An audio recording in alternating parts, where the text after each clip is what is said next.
Assalamualaikum warahmatullahi wabarakatuh. Perkenalkan, kami dari kelompok 3 yang terdiri dari saya sendiri, Ani Pratama Sriutami, dengan NIM 23041380250. Saya Siti Rahma dengan NIM 230413805252. Saya Putri Faiza Ramadhani dengan NIM 230413802249. Saya Abdullah Irul Hamzah dengan NIM 230413802251. Saya Yunianto dengan NIM 230413802448. Di sini kami akan memaparkan materi dalam bentuk video yang berjudul PDCA PT Astra Motor. Selamat menyaksikan. Baiklah, saya akan menjelaskan pengertian PDCA. PDCA singkatan bahasa Inggris dari Plan, Do, Check, dan Action. Adalah suatu proses pemecahan masalah 4 langkah alternatif yang umum digunakan dalam mengendalikan kualitas. Salah satu contoh kasus penerapan PDCA pada PT Astra Motor di Indonesia dapat dilihat pada penerapan perbaikan berkelanjutan di lini produksi mereka, khususnya dalam hal meningkatkan kualitas kendaraan yang diproduksi.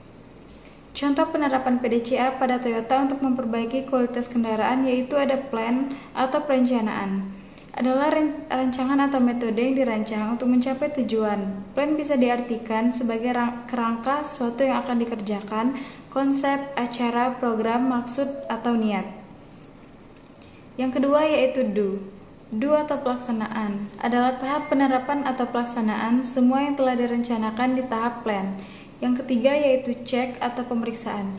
Check adalah pemeriksaan atau pengujian, sedangkan pemeriksaan dapat diartikan serangkaian kegiatan untuk menghimpun data atau mengelola data.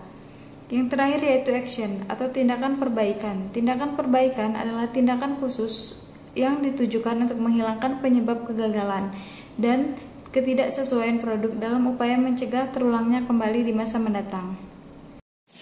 Contoh kasus peningkatan kualitas proses produksi di PT Toyota Astra Motor. Yang pertama ada plan. Di dalam plan ada permasalahan. Toyota menghadapi masalah pada proses produksi di mana ada peningkatan jumlah kendaraan yang mengalami cacat kecil, seperti kesalahan perakitan pada bagian tertentu dari mobil yang akhirnya mempengaruhi kualitas kendaraan. Kemudian ada tujuan. Mengurangi jumlah kesalahan perakitan dan meningkatkan konsistensi kualitas produk. Yang ketiga, ada rencana tindakan, yaitu melakukan analisis terhadap proses produksi yang ada untuk menemukan akar penyebab masalah tersebut, kemudian memperkenalkan sistem. Autonomasi JIDOKA, yaitu pemberian wewenang kepada operator untuk menghentikan lini produksi jika mereka mendeteksi masalah untuk mencegah kerusakan lebih lanjut.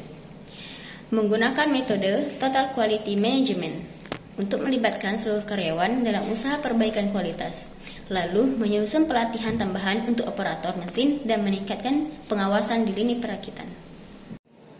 Setelah plan, selanjutnya do. Do pelaksanaan, implementasi tindakan. Toyota mengimplementasikan pelatihan baru untuk operator tentang cara mendeteksi dan mencegah kesalahan selama perakitan.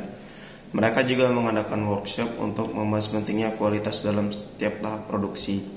Selanjutnya, penerapan sistem JIDOKA di lini produksi di mana operator memiliki kontrol lebih besar terhadap proses dan dapat menghentikan produksi jika ada masalah untuk mencegah cacat yang lebih besar.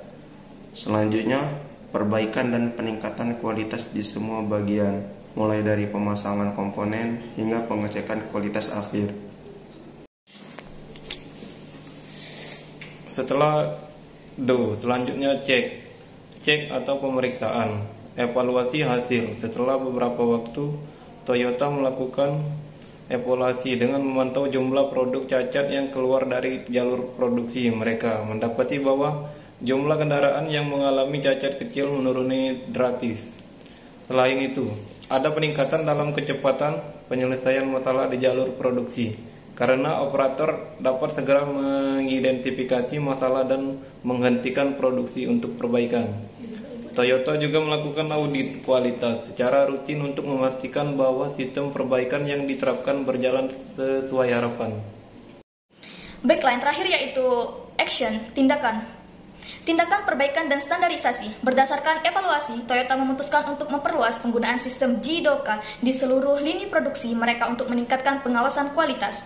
Pelatihan untuk operator juga diperbarui secara berkelanjutan dan Toyota menambahkan modul pelatihan baru yang lebih fokus pada analisis kesalahan dan perbaikan yang cepat. Toyota kemudian menyusun standar operasional prosedur SOP yang lebih rinci mengenai prosedur perakitan dan kontrol kualitas untuk diterapkan di seluruh pabrik mereka. Selanjutnya yaitu evaluasi berkelanjutan. Toyota terus memantau hasil dari langkah-langkah yang diambil dan setiap perbaikan dilakukan berdasarkan data yang diperoleh dari pemeriksaan kualitas dan feedback dari operator untuk memastikan perbaikan kualitas berkelanjutan dan efisiensi operasional di setiap tahap produksi. Selanjutnya itu hasil dari penerapan PDCA, pengurangan cacat produk. Setelah penerapan sistem ini, jumlah kendaraan dengan cacat kecil menurun secara signifikan. Selanjutnya itu kepuasan pelanggan, kualitas kendaraan yang diproduksi lebih konsisten meningkatkan kepuasan pelanggan. Selanjutnya itu efisiensi proses produksi, waktu perbaikan dan penanganan masalah di jalur produksi berkurang sehingga meningkatkan produktivitas. Toyota berhasil menggunakan siklus PDCA untuk melakukan perbaikan berkelanjutan dalam produksi mereka, yang akhirnya meningkatkan kualitas kendaraan dan efisiensi operasional secara keseluruhan. Demikianlah pemaparan materi kami dalam bentuk video mengenai kasus peningkatan kualitas proses produksi di PT Toyota Astra Motor. Video ini guna memenuhi tugas mata kuliah Manajemen Operasional. Terima kasih kepada dosen pengampu Ibu Safitri Asrol, STMM, dan kepada teman-teman yang sudah menyaksikan video kami. Akhir kata, Wassalamualaikum warahmatullahi wabarakatuh.